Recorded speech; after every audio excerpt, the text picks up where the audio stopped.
And with that, let's go ahead and bring Mark on.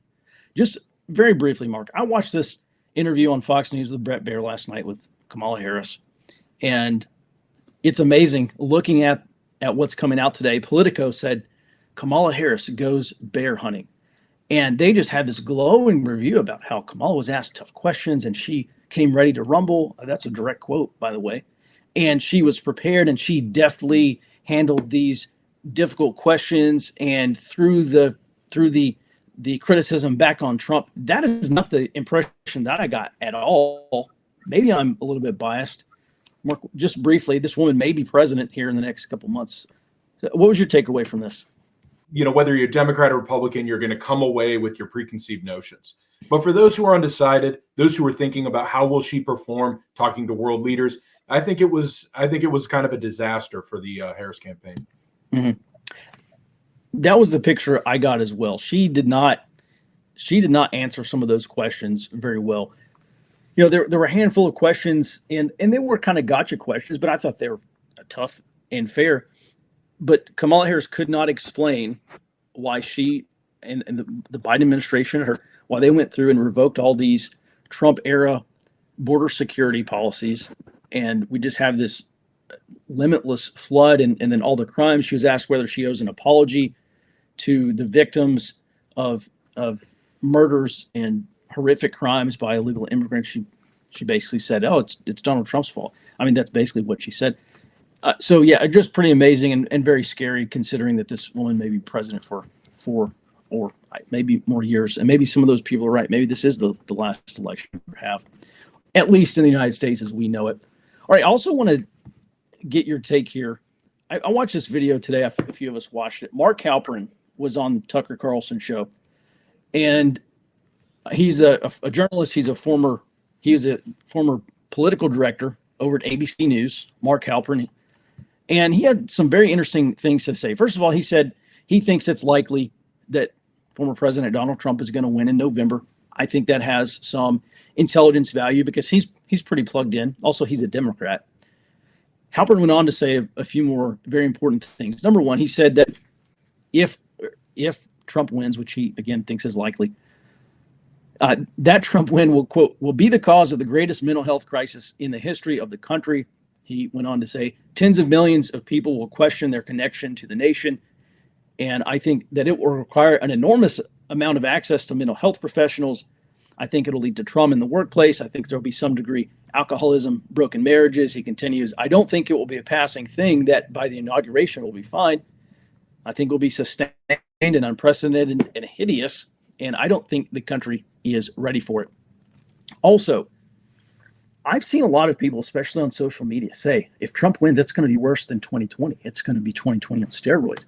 It's going to make 2020 look like child's play, or whatever they say. I will tell you, just from tracking for these far left groups, they're not preparing for something in excess of 2020. They're really not even preparing for a return to 2017. There will undoubtedly be protests. There will undoubtedly be political violence. But this nationwide, maybe, and we probably will see nationwide protests. The Code Pinks, the Answers, the left-wing groups, of course, they're going to come out and protest. I don't think it's going to make 2020 pale in comparison. On that. And again, I say that because things could change between now and November 5th or now in inauguration. But these far-left groups, they are not organizing like they were in late 2015 and into 2016 and really throughout 2020. Mark, do you have any observations on that? Yeah, absolutely. I think Halperin's somebody to listen to. He has great instincts. He understands the big picture. He said in there that although he believes it's going to be close, somebody could walk away with this election. And if Trump walks away with this election, it really will send kind of a symbolic message throughout the Democratic Party. And I think that will be that everything that they've tried, it's been a consistent effort to try to derail the Trump campaign, to keep him off the ballot, to splinter his base. And if that doesn't happen, I think this will be a major demoralization. It will lead to major demoralization, in the Democratic Party. I mean, if you think about it, the big moments for them to kind of consolidate power has been through the border. That has kind of blown up in their face. It was through the protests and through defund the police. These were efforts to kind of consolidate power, to move more of the people that are in the mainstream into their direction. And every one of those efforts, including COVID, some of the things that they've really doubled down on have not really worked. And the telltale sign that it's failed is going to be Donald Trump getting elected and then taking control possibly of both chambers of Congress and then having the control of the administrative state as well. And so this will be a major repudiation of that effort. And I think what we'll see, and possibly why we're not seeing these far left groups really agitating for changes, you're seeing the bifurcation of maybe the far left and the mainstream Democrat Party. I think there's going to be a lot of like soul searching on how to operate within the mainstream, because at the end of the day, the Democrats have completely ceded that mainstream position. And so the country seems to be moving more to the right. I agree with that. Moving on here, Halperin also says that he does fear domestic conflict, but he says state governors are going to be in a situation to quell political violence. Doing that internally, doing that through bipartisan action. He said, quote, "I think the chances are minimized if the losing candidate makes it clear they don't want that, say, political violence to happen. And if governors are vigilant in devising plans to balance public safety with the First Amendment." My overall takeaway here is that Mark Halperin is talking about life-changing trauma for tens of millions of people. And the thing that I got is Halperin is not talking about nationwide riots again. He's talking about people who have severe cases of Trump, maybe millions of people who have Trump derangement syndrome, kind of going postal. He talks about violence at workplaces and violence at children's birthday parties. And we can just continue that over.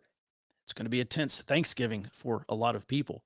Maybe a weird Thanksgiving for a lot of people. I do still see this election as uncertain. If the election were held today, all things being equal and free, quote unquote, free and fair, I actually do think Trump is likely to win.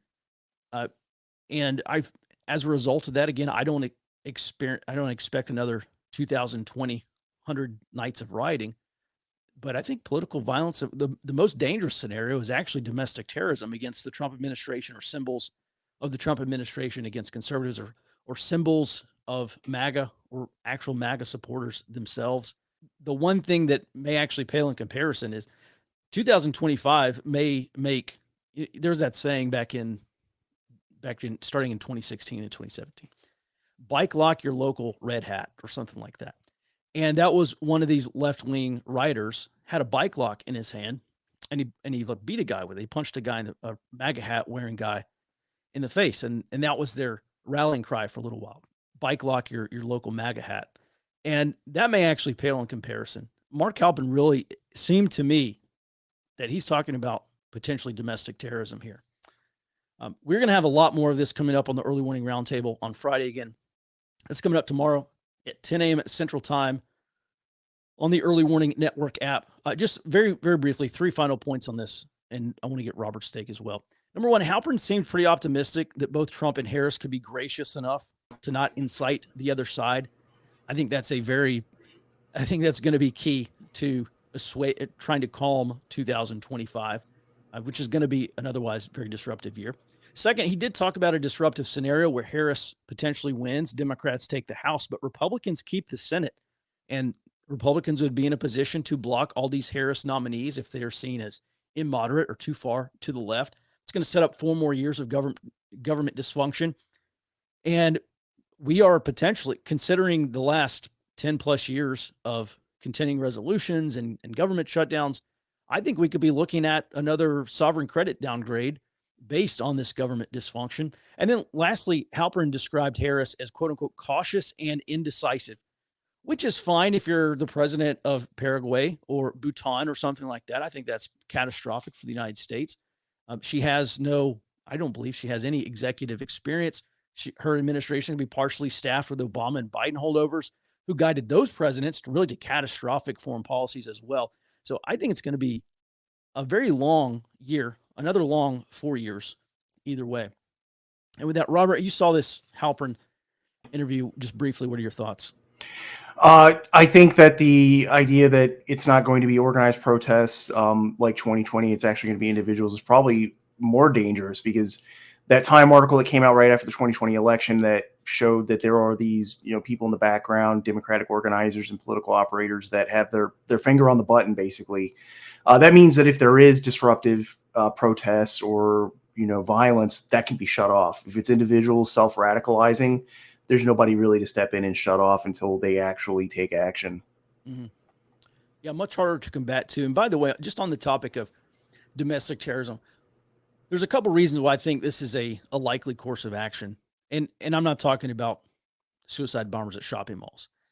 But one potential course of action that I could see happening is you have all these Palestine liberation groups, and they've been saying stuff like bringing the war home. And we've got to build a militant resistance here in the United States because we have to resist the United States providing all these weapons to Israel, so on and so forth. Trump is very famously, publicly pro-Israel. And I think actually that could ignite a lot of this Palestine liberation and Palestine resistance movements. And if it is the case that they do become more boisterous or violent, the Trump administration could react to that, potentially overreact to that. And that could galvanize a lot of these far left groups. If you get some kind of like Kent State type of event, and then all of a sudden these liberals that say, well, we really hate Trump and we're not really sure what to do. And then they said, well, we weren't going to get out in the streets, but we definitely are now. I think a Kent State type of event would be obviously a galvanizing event. We'll discuss a lot more on Friday. For now, Robert, let's go ahead and jump inside the Beltway here.